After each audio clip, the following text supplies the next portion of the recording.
This morning, we saw the release of Australia's import and export price data quarter on quarter. I'm on the line with Valeria Bednarik of Aus Trade to discuss her forecasts for the outcomes of these releases. Valeria, welcome. Firstly, focusing on exports, workers at Australia's biggest iron ore port, Port Hedland, last week threatened to strike. With iron ore as one of Australia's biggest exports, this could have detrimental effect. Today, a proposed lockout of workers at Fremantle Port has been averted, though there are still plans to go ahead with a 4-hour stoppage this afternoon. In the future, do you foresee union and strike action becoming a problem for one of Australia's most lucrative exports?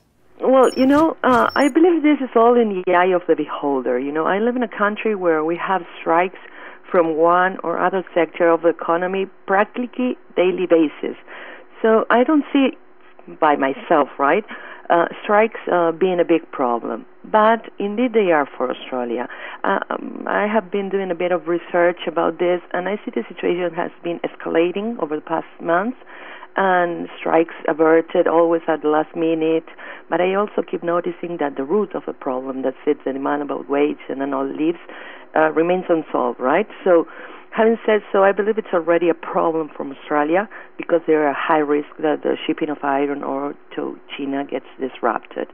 I was reading news about BHP being the world's largest mining company, has estimated that a strike could cost around 100 million Australian dollars a day in lost sales for the port iron ore exporters. So, not to mention the negative effect this will have in final GDP readings of the country, right? So, demand and price are estimated to keep falling this year, while at the same time, iron ore supply is set to continue to ramp up, right? The mining sector is growing, but demand and price are falling. I believe that this all will result in even lower prices and becoming a sort of a vicious circle that will be hard to abandon, to break. In one word, I do believe this is a big problem that Australia needs to solve immediately. Similarly, this morning, data showed that export prices in Australia decreased to 88.80 index points in the second quarter of 2014 from 96.40 in the first. How do you see this affecting Australia's economy in the coming quarter? Well, I saw that quarterly data shown export price index fell, in fact, sharply. I do believe it's the biggest fall since late 2010, right?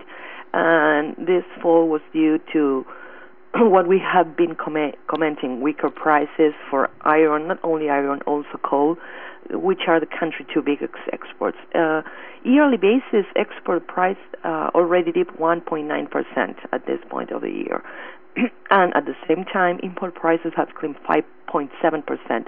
But recent data also show a slowdown in credit growth, meaning the one released previous session, and a drop in home building approvals, right? So it's not just one negative data, but we have a lot of negative data lately coming from Australia.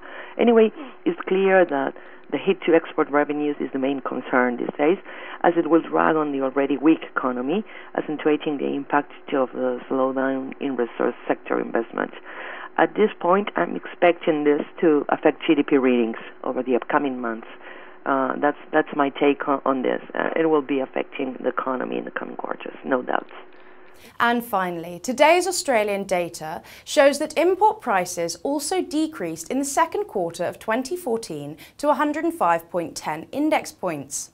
How do you foresee a decrease in both imports and exports as affecting Australia's economy? And, in light of the vast current investment, do you see the tourism sector as a profitable alternative? The fall in the import price index, also one of the biggest since late 2010, is in part reflecting the strength of the local currency, right?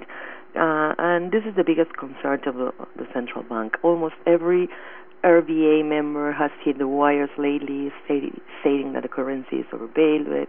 And even there were some rumors past week of a probable intervention, right, in the currency if Aussie surged near 95 cents against the greenback. Albeit, I do believe those rumors were unfounded. as far as I can tell. Anyway, honestly, I have to say I have long wanted to visit Australia. I know there's a lot to see and get amazed with, but the question here is, does Australia have the infrastructure necessary for that? I know there have been billions on investments lately, many coming from China. In fact, a couple of days ago, a major Chinese developer, I believe it's the Greenland Group, told a recent investment forum in Sydney that it was ready to plug up to 4 billion Australian dollars in a raft of new projects in Australia, tourism, infrastructure, and agriculture. But that won't be made in a day, you know what I mean? Not in a year. So, although tourism may become an alternative for Australia, the fact is that today Australian economy is still commodity dependent and has several challenges to face before relying in terms of major income.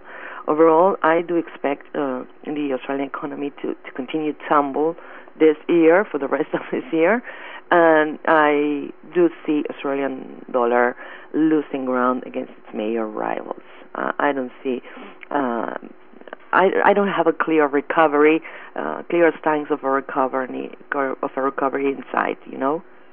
Well, that's all we've time for today. Thank you, Valeria, for all your insights. Remember to continue to click back on the Dukascopy site for more insights into your trading week. But for now, goodbye.